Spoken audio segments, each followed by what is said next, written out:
दोस्तों लोगों के मन में आज भी ये सवाल उठते हैं कि टाइटैनिक के डूबने की असली सच्चाई आखिर क्या थी। टाइटैनिक शिप को डूबने से बचाया जा सकता था पर फिर भी क्यों नहीं बचाया गया। टाइटैनिक मिस्ट्री आज तक क्यों नहीं सॉल्व हुई। टाइटैनिक जहाज के डूबने से कितने लोगों की मौत हुई। इतना विशाल जहाज होने के बाद लाइफ बोट्स इतनी कम क्यों थी। दोस्तों इन सभी सवालों के जवाब जानेंगे इस वीडियो में।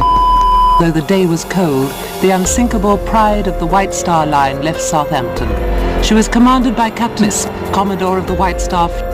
दोस्तों टाइटैनिक कभी ना डूबने वाला जहाज था। इसमें हर प्रकार की फैसिलिटी दी गई थी। इसमें यात्रियों के खान पान मनोरंजन का खास ध्यान रखा गया था। टाइटैनिक 17 मंजिली बिल्डिंग से भी ऊंचा था। टाइटैनिक को बनाने का काम 31 मार्च 1909 को शुरू किया गया था। इसको बनाने में 250 से ज्यादा लोगों को चोटें लगी और 2 लोग मारे भी गए। 2 साल की मेहनत के बाद टाइटैनिक को 31 मई 1911 को लोगों के सामने पेश किया गया था। 10,000 से भी ज्यादा लोग इसे देखने के लिए आए थे क्योंकि कंपनी ने दावा किया था कि ये कभी न डूबने वाला जहाज है। इस जहाज की सेफ्टी को देखते हुए द अनसिंकेबल का खिताब इसे दिया गया, यानी कभी ना डूबने वाला जहाज। ये बात है 10 अप्रैल 1912 जब टाइटैनिक अपनी पहली यात्रा के लिए इंग्लैंड के साउथहैम्पटन से न्यूयॉर्क की ओर रवाना हुआ। और दोस्तों 14 अप्रैल 1912 के दिन टाइटैनिक को कई जहाजों की ओर से आइसबर्ग की वार्निंग्स दी जाती है, पर ये टाइटैनिक के कैप्टन इसे इग्नोर कर देते हैं। 14 अप्रैल 1912 की रात को 11:40 पर ये एक विशाल आइसबर्ग से टकराता है, जिसके टकराने से जहाज में दरार आ जाती है और इसमें पानी भरना शुरू हो जाता है। टाइटैनिक आइसबर्ग से टकराने के बाद 2 हिस्सों में बट गया था,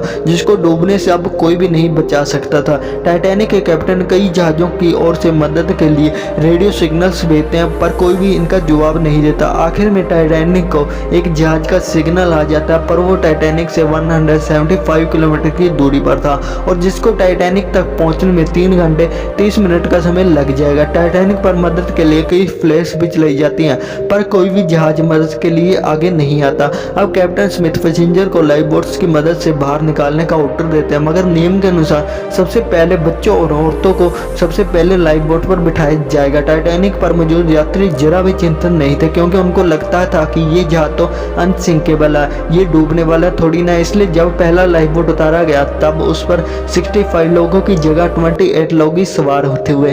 धीरे धीरे इसके 6 कंपार्टमेंट में पानी भर गया। तब जाकर पैसेंजर को समझ आया कि ये जहाज तो डूबने वाला है। रात के 1 बजे टाइटैनिक के अगले हिस्से में पूरी तरह पानी भर गया और जहाज के पीछे का हिस्सा पानी से बाहर आ गया।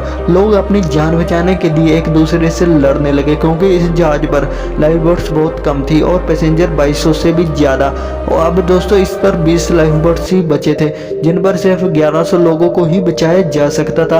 और रात के 2:20 पर ये जहाज पूरी तरह अटलांटिस महासागर में समा गया। शिप में 1500 से भी ज्यादा लोग मौजूद थे, तो जिनको तैरना था वो तो हाइपोथर्मिया के कारण मारे गए और जिनको तैरना नहीं आता था वो शिप के साथ ही डूब गए क्योंकि दोस्तों पानी का तापमान -2 डिग्री सेल्सियस था। इसमें कोई भी इंसान 15 मिनट से ज्यादा जिंदा नहीं रह सकता था। दोस्तों टाइटैनिक के डूब जाने के बाद बहुत ज्यादा कंट्रोवर्सीज हुई और एक रिपोर्ट से पता चलता है कि टाइटैनिक से 37 किलोमीटर की दूरी पर SS कैलिफोर्निया नाम का एक जहाज मौजूद था, पर यह फिर भी टाइटैनिक को बचाने क्यों नहीं आया। दोस्तों टाइटैनिक के टकराव से 1 घंटे पहले ये टाइटैनिक को लास्ट वार्निंग भेजता है और 11:15 पर इस जहाज के रेडियो ऑपरेटर ने इसकी रेडियो बंद कर दिया क्योंकि इस रात के लिए कैलिफोर्निया शिप को रोक दिया गया था क्योंकि आगे खतरा बहुत ही ज्यादा था। पर दोस्तों टाइटैनिक पर कई फ्लेयर्स भी चली, फिर भी ये जहाज मदद के लिए क्यों नहीं आया। तो इस शिप के कैप्टन ने बताया कि इस बात की सूचना उसको क्रू मेंबर्स ने दी थी, पर उनको लगा कि इस शिप पर अमीर लोग हैं जो अपने मनोरंजन के लिए पार्टी कर रहे हैं, जो इनकी सबसे बड़ी गलती थी। अगर ये उस रात उस सिग्नल को सीरियस लेते तो टाइटैनिक के सभी लोगों को बचाया जा सकता था। दोस्तों टाइटैनिक पर मौजूद म्यूजिशियन इसके डूबते वक्त तक संगीत बजाते रहे ताकि कुछ समय बाद मरने जा रहे लोग अपने आखिरी समय को खुशी से बिता सके। टाइटैनिक जिस आइसबर्ग से टकराया था ये 100 फीट ऊंचा था। ये ग्रीनलैंड के ग्लेशियर से आया था। एक अनुमान के मुताबिक टाइटैनिक से टकराने वाला आइसबर्ग 10,000 साल पहले ग्रीनलैंड से अलग हुआ था और दोस्तों टकराने के 2 हफ्ते बाद ही ये आइसबर्ग पूरी तरह नष्ट हो गया क्योंकि टाइटैनिक से टकराने के बाद इसको भी काफी नुकसान हुआ। दोस्तों हमारे चैनल को सब्सक्राइब जरूर कर लें ताकि ऐसे और वीडियोस आप तक जल्द से जल्द पहुंचे और मुझे आपके लिए वीडियोस बनाने का मोटिवेशन मिले, इसलिए जल्दी से जल्दी सब्सक्राइब कर दो और बेल